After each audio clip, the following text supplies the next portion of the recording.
Before I begin this video, I would like to clear up that this is not an attempt to stir up any drama with any parties that I will be bringing up in this video. Instead, I'm hoping that by talking about my issues with copyright over the past year, that we can possibly open up a discussion on the issues.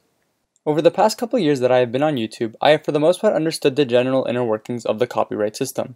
Before I had a license and permission to use music, I have had monetization claimed more than hundreds of times, as well as the odd global block and even the occasional strike. To be specific, I've had to deal with a total of 4 copyright strikes in the past year. My first copyright strike was dealt back exactly 1 year to this day on the Halloween of 2016. It was on my mashup that contained Disto's remix of Heathens by 21 Pilots. It turned out that this was dealt in error when a passing of responsibilities at the Warner Brothers company led to many channels getting dealt with copyright strikes.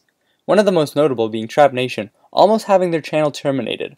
Luckily, the situation was resolved and all of the strikes were retracted a couple days later. My second strike was dealt on the 1st of May in 2017 by Quiet Disorder for my mashup with Move That Body by the Pegboard Nerds and Quiet Disorder themselves. It took a week of emailing back and forth with Quiet Disorder and Monstercat support until the strike was retracted. For the most part, I explained that with the way Monstercat allowed the use of their music catalog, my videos should not have been striked, as Monstercat does not strike videos that follow their guidelines and at worst will deal a global block. What turned out to have happened was that it wasn't Quiet Disorder, but rather a social media manager of theirs who had made the mistake, as it is probably common practice to protect their own content, which is understandable. However, something that struck to me as odd was how they defended the initial strike, by saying that technically, they were in their right to go about such action because according to the Monstercat YouTube policy, they stated, quote, "In the following cases, we will block a video worldwide if the video includes edited original music," and then listing off the examples of bass boosting and night coring.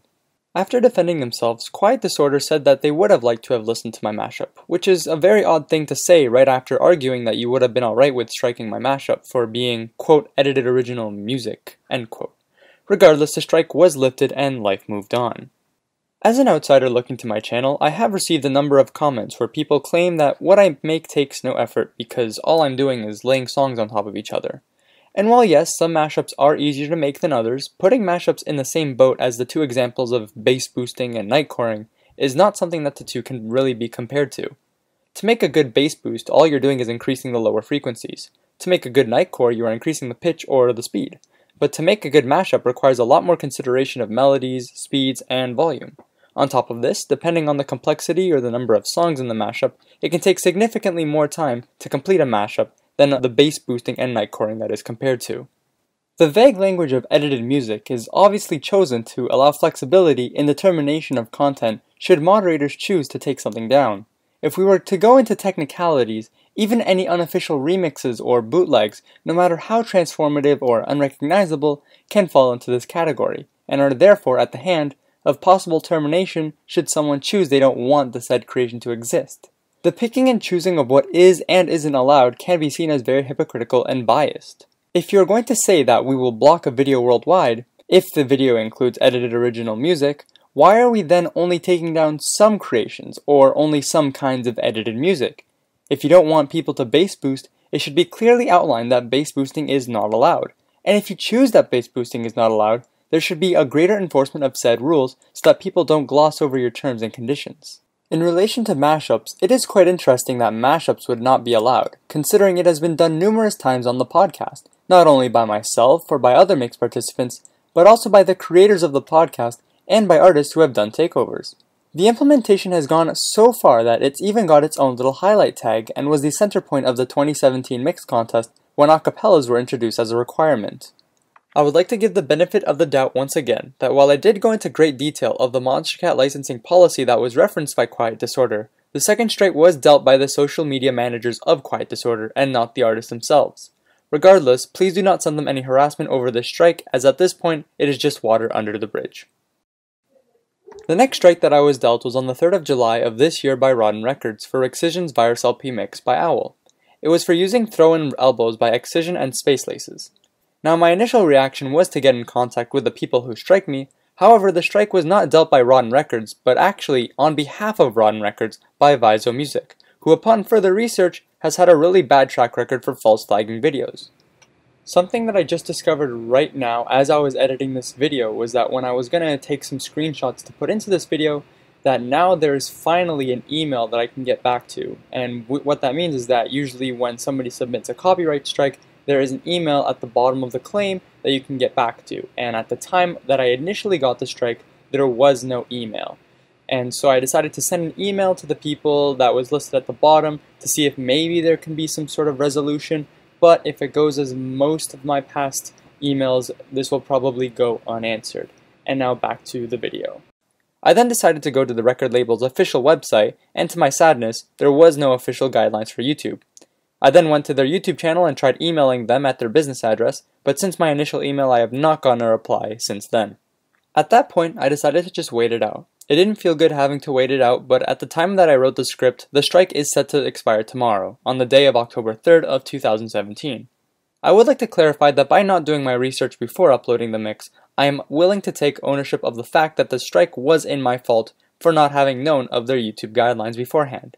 However, what I do not admit to will be having known of their music uses and guidelines beforehand, because no matter how much I searched, I could not get any answers as to whether or not I could use their music. And so I decided to throw a bit of danger into the wind, and this was what I got in return. It was from this strike that I had learned that I will never be using any of Rotten's music in the near future in my videos. The fourth and final strike I'll be talking about is different from the past three. It is not the most recent strike and was dealt on SoundCloud, not YouTube. What sets this strike apart from the rest of them is the amount of time and emails that I had spent trying to resolve this issue, and yet to no avail. It was on SoundCloud for my upload of Watch Out by Dirty Phonics and Bass Nectar featuring Raga Twins with Suffice by Aerochord, and it was this strike that led me to make the video. A thing to note about SoundCloud strikes is that the strikes are the only form of punishment that an artist can go about dealing for those who infringe on their rights, and on top of that, they are permanent. On YouTube, you can claim monetization, split revenue, block in some or all countries, or strike, and all strikes do eventually expire, so there are a lot of options. When I had found out about the strike, to get the issue resolved was the only thing I wanted, but it seemed as more time passed, I ended up with more questions than answers. One of the things that really concerned me was the general lack of knowledge to the extent of what a SoundCloud strike can do. When I was told to just wait for the strike to expire, it was new information when I told them that strikes did not expire on SoundCloud. How could they not know this? What bothered me most, however, of the entire situation was how it was almost like the people I talked to tried to make me admit a fault that I was able to disprove, like a cop that would ask me what I did wrong to see if I would confess to anything. All that I was giving were probable causes, but never once was I provided evidence that I had done anything they proposed I may have done. As they say in Canada, innocent until proven guilty. The four main probable reasons were that it was striked because it was either a leak, it could have been due to lack of credit, it could have been that I was gating, or that an artist had an issue with the mashup and requested for it to be taken down. Of the reasons listed, it could not have been due to a leaked upload because I distinctly remember waiting for the official upload before I uploaded it to SoundCloud after an upload error on YouTube. To add on to that, the mash was striked 4 days after the official release, which I find to be quite redundant if the issue was a leak. And to those who may say they only realized afterwards that it was a leak, my question in response would be, why aren't they putting in measures to make sure that the leaks don't happen again? Leaks seem to happen more often than wanted, and while it is near impossible to remove something from the internet, it doesn't take anything more than a Google search to find somebody who ripped, or even just downloaded the next day's upload off of MonsterCat Gold, and then put it up on YouTube or SoundCloud or some other site. It could not have been a lack of credit, as I always include the same style crediting in the description. And if it truly was the crediting issue, 1, why couldn't they message me privately to have the issue resolved, and 2, why did they only strike me and not every single video? I'm aware that I am playing with fire, and no, I'm not asking to be striked when I said that, but the lack of consistency does raise suspicions. A side note to the related topic is that if you are paying for a license, you do not need to include credit. However, I do anyways, as I personally believe that it should be included for common courtesy of the artist. It could not have been gating, which is the act of requiring action for download, payment following, liking, etc., as I have never allowed a download on any of my uploads on SoundCloud, and you can see that with my SoundCloud statistics being a flat 0 over the course of almost about 2 years. The final plausible cause was that an artist may have requested to take down my mashup, which is also very suspicious. If it was an artist, 1, why could they not have told me straight up? It would help to know which artists so that I would avoid using their music in the future.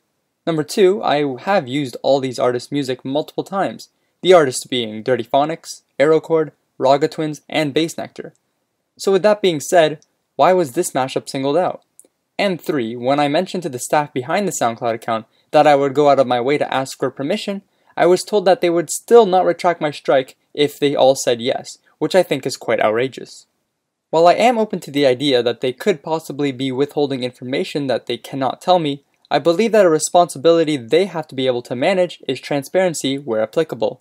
Regardless, I decided to go out of my way anyways and ask the said artists if they would be alright with me using their tracks.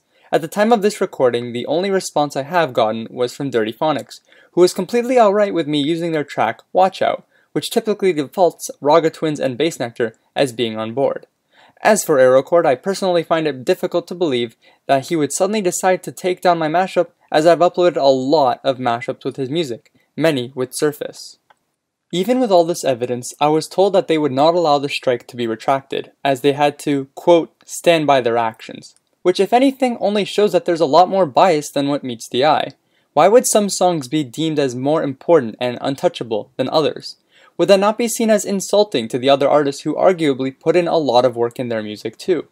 Granted, Watch Out was deemed the name The Incredible Release, but if they didn't want us to touch the track, they probably should have included the track under the list of non-licensable tracks, which I actually do check up on often to make sure I don't accidentally use an illegal track. But aside from all this, we fall back to the quiet disorder situation of comparing mashups to bass boosting and night coring, and trying to justify a strike that had no relation to the said justification. If you are so opposed to edited original music, why are there still uploads of Watch Out and Suffice with bass boosts and nightcore and 1-hour loops? On top of that, you can almost guarantee a bass boost, a nightcore, or looped song for every Monstercat song in their entire discography just by searching for it. For leaks, as I mentioned earlier, it is literally as easy as searching for tomorrow's release in the YouTube search bar. If they cared so much about leaks, why don't they do anything about the people who rip from the Monstercat Gold site and re-upload to YouTube? The way I see this, it is not an isolated issue, but one that is at the hands of artists, record labels, and platforms that host the music that need to work together to fix. It should not be a hassle to find out if a song is okay for reuse, and what I can use the said music for. In the midst of writing this script, I found out about the music policies directory YouTube has for searching if a song contains copyright. And while it is a good starting point, my current impression of this directory is that it is not well optimized for finding what I am actually looking for.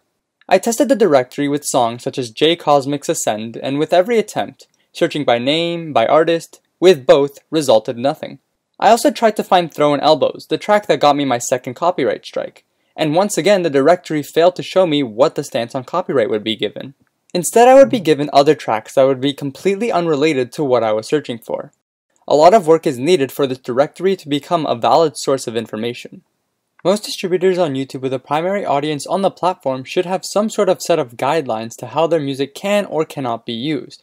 We see it with many labels that have found a way to utilize such platforms to gain extra revenue by getting people to use their music in their own content. We see this with labels like Monstercat, Tasty, 99 Lives, and NCS.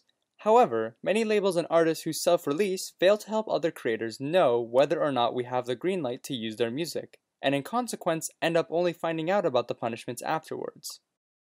The way I see it is that if you have a large following of people on any platform, you should include a general list of licensing guidelines for either general use or for each specific platform. In the instance where I was striked on SoundCloud, I referenced back to the YouTube guidelines when talking with staff, but a defense to their strike was that technically they were also in their right to strike me because they didn't have any specific guidelines for SoundCloud, which I find to be quite ridiculous. I think it would be a really good idea to either make guidelines for SoundCloud or make a general use guidelines page, like NCS has, especially considering that Monstercat's SoundCloud is their second most followed social media, even more followed than their Twitch social, which has its own set of guidelines and lacks in followers by more than 300,000. You can check yourselves as this is what the stats show at the time of recording this video. All of this aside, because of how copyright works and the protection of personal and intellectual property, I understand that by law they are allowed to delete anything or anyone that they believe is infringing on their rights. And while I believe the argument of fair use is more on my side as I am using the music provided for a new and transformative product, I do believe, however, that I have made a number of arguments that many of you can probably see. With being selective of their actions, failing to follow their own general rule list, and breaking their own rule list, it ends up making the team in charge of mandating their copyright look bad. As stated before, my SoundCloud strike could not be removed because they had to, quote, stand their ground. But as I see it, their ground they're trying to stand on seems really weak in foundation, with so many loopholes and clauses. Instead of picking and choosing when to enforce and how to enforce, they should hold their ground by creating a set of rules and actually sticking to those rules and enforcing them. Now I know many counter-arguments would be to ask the artist for permission. However, anyone who has tried messaging an artist knows how difficult it often is to get a response. Most social medias will be locked up to the general public, and any business emails they list off for contact will often leave you without a response or will respond months later. And that's only if you're lucky. I personally find it very humorous when people think that by me having participated in the mix contest that suddenly I'm all buddy-buddy with the staff members and artists. But if I'm being completely honest, I am as distanced from them as everyone else. If you are not already a well-established person with many connections, you probably won't get far with general inquiries. That being said, I will once again give the benefit of the doubt that some artists do respond to general inquiries. I was able to contact Doomu on SoundCloud, Dirty Phonics on Twitter, by the way, thanks for the follow, and Grabbits through email, though it did almost take 2 months to get a response from him. Once again, however, a few positive responses to the many who don't does not balance out well, and I still believe that there is an issue with making it clear in what people can do with music. I would like to finish off with this. If you're trying to be a label that stands out from the rest by bringing light to the little guy, all the while at the same time breaking your own guidelines and rules to shut down the little guy, then you're just as bad as the big labels that try to monopolize the mainstream music scene with their harsh copyright policies. That being said, I openly invite any party to privately message me, as I have all my social medias open to everyone. And to those who have told me that they are technically in their right to strike down all my videos, such a threat does not faze me in the slightest, as I believe doing so would probably create a bad reaction if all this time we could have negotiated in a civil and professional manner. And if you still truly want to take me and all of my videos down, that I had a paid license and followed all the guidelines for, well, my messages are open and I will be waiting. To those of you who made it to the end of the video, thank you very much for sitting through this whole video. I wanted to make this video shorter, but realizing that I had so much to say and to get out, a 5-minute video wasn't going to solve anything. This has been in the works for a while, and I quickly want to thank everyone who helped me proofread and make this video as best as can be. Because I do not want this video to be quickly swept under the rug by the next day, I'll be taking a couple days of break from YouTube to get some of my own things that I have been holding back for a while.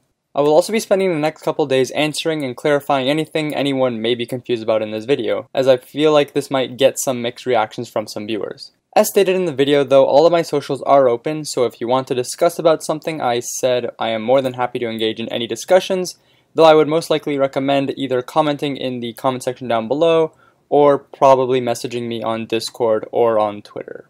Anyways, I'll see you all in a couple days, hope you all have a great day. Once again, thank you so much for watching this video, and have a happy Halloween, everyone.